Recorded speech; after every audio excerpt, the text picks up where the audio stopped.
I got bored playing Football Manager 2023 the normal way with the generic 4-2-3-1 tactics or 4-3-3 tactics, so I decided to devise an extreme tactic with just two defenders, the kind of system that goes against everything we believe in tactic creation of Football Manager. I'll use this tactic against one of the top teams in the game and then we can see how long we're able to survive. You guys suggested formations for me to use while building this system and I'm grateful for that, to be honest. But a 2-3-5 system is a bit extreme, so that's what I'm going to go for. To do this, I'll need a good team, but to make it fair, I'm going to have to play against another top team as well, like Manchester City.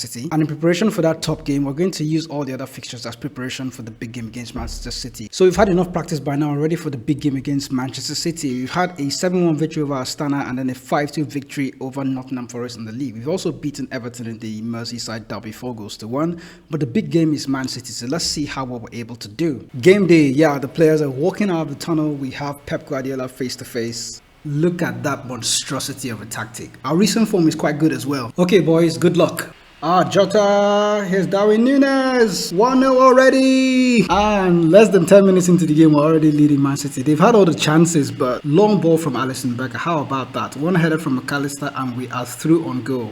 Poor tackle there, and then Darwin Núñez. No look pass as well. Okay, he didn't try no look for the replay. Bernardo Silva, out to Grealish. Oh my goodness, Alisson Becker, what have you done? What have you gone and done? Haaland. Oh, that's just terrible defending from Konate. Oh, you can't blame him, he's the only one there. Oh my goodness. Bernardo Silva again, come on. There is loads of space, but I'm not going to bring a fullback into this game. So I've now applied opposition instructions throughout the first half, so that's something I'm going to test out in the second half to see if it can actually help us get a better result in this Man City game. As it is, the game is already looking dead, so let's go and try something. Apply opposition instructions, yeah, get everybody, somebody type marking Bernardo Silva and Jack Grealish and of course Haaland. But this looks like it actually move my players all around a bit, so it's something I don't like. I need somebody pressing a player in the back line, so Kyle Walker is playing this wing and this is the wing that Luis Diaz is playing, so I can ask him to trigger press Kyle Walker a whole lot. And then yeah, start the second half. Jota off for Cody Gakpo, and then I can look to bring out someone for Konate. Joe Matip, maybe he's going to actually fare better in this situation. So 2 subs made and confirm. Offside. Definitely offside. It feels like I'm handing Man City the entire game, but for some reason they're not able to. Oh my goodness, Rodri! Oh, come on! How do you bang it in from there, Rodri? Okay, I have to watch this one, even though it's a goal against me. It's something interesting I want to look at. Look at Rodri, mate. Haha.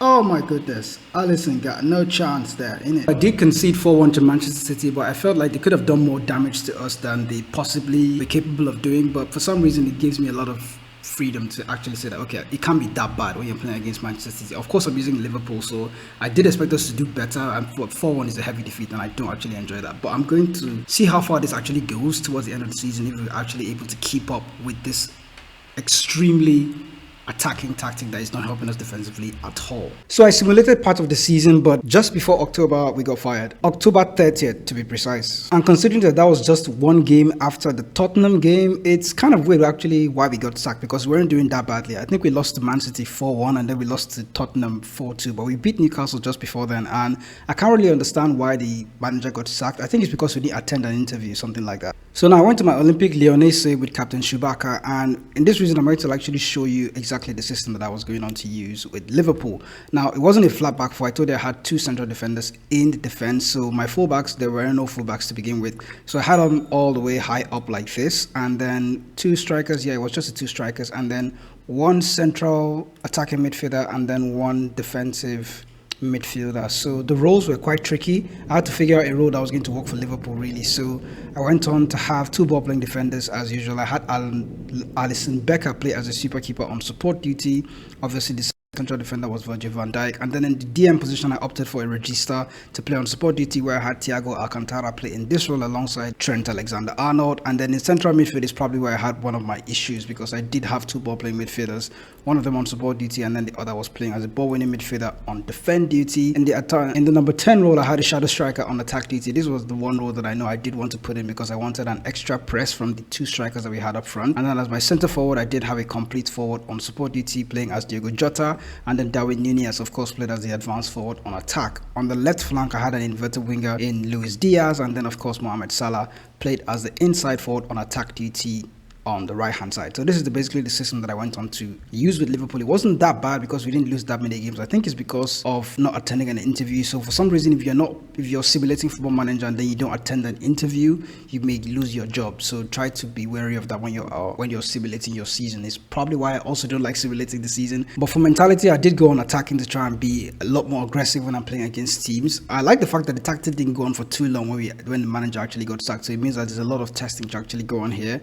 For the press, I did go for a high press and a higher defensive line and a high press, and then obviously much more often trigger press because it helps us try to win the ball back early, and Liverpool are that strong a team to actually go on to do that. Counter-attacking and counter-press was selected for the system, and then in possession I kind of left most of the things blank, only play out of defense. I think that's the only instruction that I went on to include for team instructions in possession, because of the way the team is set up, there's not much you can do tactically, so I kind of just allowed the team just play the way they were supposed to play, just in random 2-5 or 2-3-5 system, allowing all the players to use their heads to try and come up with ideas on their own. I wouldn't recommend testing out this tactic with a normal team or with a team that is not good enough, because you probably struggle because there's nobody defending for you, so it's going to be all out attack. You can only use this system if you're really looking for a goal, but you can't use it all through the season. It's quite crazy, and if you want more sane tactics, you can actually check out my other videos where you can find normal tactics that can actually help you stay solid in defense and also go on to win games. And in preparation for Football Manager 2024, stay up to the channel. If you haven't already subscribed, remember to subscribe to the channel so you can get notified when more Football Manager tips and tactics do come out here on the channel. If you enjoyed this video, do let me know. You can leave a like on the video, and also remember to subscribe to the channel to support the channel. I'll see you in the next video.